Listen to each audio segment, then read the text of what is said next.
સુરતમાં આ સમયના સૌથી મોટા ડ્રગ્સ રેકેટનો ભંડાફોડ થયો છે. ની એસઓજી ટીમે એચહાઇચ પુરિટી ક્રિસ્ટલ મેફેડ્રોન ડ્રગ્સ બનાવતી ક્લેન્ડેસ્ટાઇન લેબ ઝડપી પાડી છે. અમરોલી છાપરાભાઠા રોડ પરથી 236 ગ્રામથી વધુ એમડી ડ્રગ્સ સાથે એક આરોપીની ધરપકડ કરવામાં આવી હતી. તપાસમાં ખુલ્યું કે સુરત શહેરમાં જ ગુપ્ત રીતે ડ્રગ્સ બનાવવામાં આવી રહ્યા હતા. વેસુ કેનાલ રોડ સ્થિત એક એનાલિટિકલ લેબમાંથી ડ્રગ્સ બનાવતી ફેક્ટરી ઝડપાઈ છે. આ કેસનો માસ્ટરમાઇન્ડ લંડનમાં બેસી ફાઇનાન્સિંગ કરતો હોવાનું સામે આવ્યું છે. ડ્રગ્સ બનાવનાર કેમિસ્ટ સહિત કુલ 3 આરોપીઓની ધરપકડ કરવામાં આવી છે.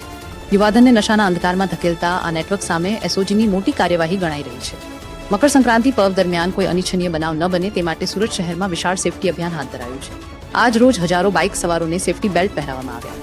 આ કાર્યક્રમમાં સામાજિક આગેવાનો, ગૌસેવા સંસ્થાના પદાધિકારીઓ અને ટ્રાફિક વેલફેર સોસાયટીના સભ્યો વિશેષ રીતે હાજર રહ્યા. દોરીથી થતી અકસ્માતોને અટકાવવાનો મુખ્ય ઉદ્દેશ્ય સાથે જનજાગૃતિ ફેલાવવામાં આવી. સુરત શહેરમાં ઉત્સવ સાથે સુરક્ષા પણ એટલી જ મહત્વપૂર્ણ છે એવો સંદેશ આપવામાં આવ્યો. પ્રતિબંધિત ભારે વાહનો સામે કાર્યવાહી ક્યારે થશે એવો સવાલ ફરી ઊભો થયો છે. સુરતના ડિંડોલી વિસ્તારના મધુરમ સર્કલ પાસે એક ડમ્ફર ચાલકે બાઇક ચાલકને અડફેટે લીધો. ઘટના સ્થળે જ બાઇક ચાલકનું કરુણ મોત થયું. એક તરફ નાના વાહન ચાલકો પાસેથી દંડ ઉઘરાવવામાં આવી રહ્યો છે, તો બીજી તરફ પોલીસના જાહેરનામાનું ઉલ્લંઘન કરતા ભારે વાહનો ખુલ્લેઆમ ફરી રહ્યા છે. આ અકસ્માતે ટ્રાફિક વ્યવસ્થાની બેદરકારી પર ગંભીર પ્રશ્નો ઊભા કર્યા છે. સુરતના પાડેસરા વિસ્તારમાં આરોગ્ય વિભાગે કડક કાર્યવાહી હાથ ધરી છે. ગુલશનનગર વિસ્તારમાં બિનારોગ્યપ્રદ રીતે પાણીપુરી બનાવતા સ્થળો પર દરોડા પાડવામાં આવ્યા. 8 થી 10 જેટલા પાણીપુરી બનાવનાર પાસેથી સામગ્રી જપ્ત કરવામાં આવી. બટાકા, તેલ સહિત ખાદ્ય સામગ્રીનો સ્થળ પર જ નાશ કરવામાં આવ્યો. લોકોના આરોગ્ય સાથે ચેડા ન સહન કરવાની સ્પષ્ટ ચેતવણી આરોગ્ય વિભાગે આપી છે. સરથાણા વિસ્તારમાં 17 વર્ષીય પાટીદાર સમાજની દીકરીના અપહરણ અને દુષ્કર્મ કેસમાં મોટી સફળતા મળી છે.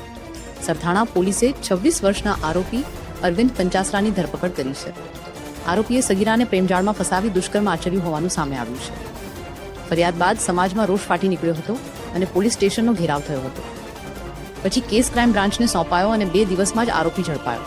પોલીસે આરોપી પાસેથી બોલેરો પિકઅપ જપ્ત કરી છે. સગીરાને અમરેલી, ભાવનગર, બોટાદ, રાજકોટ અને પોરબંદર ફરવ્યા બાદ અંતે બોટાદના ઢસા વિસ્તારથી આરોપીને ઝડપી લેવામાં આવ્યો છે. હાલ સમગ્ર મામલે વધુ તપાસ ચાલુ છે.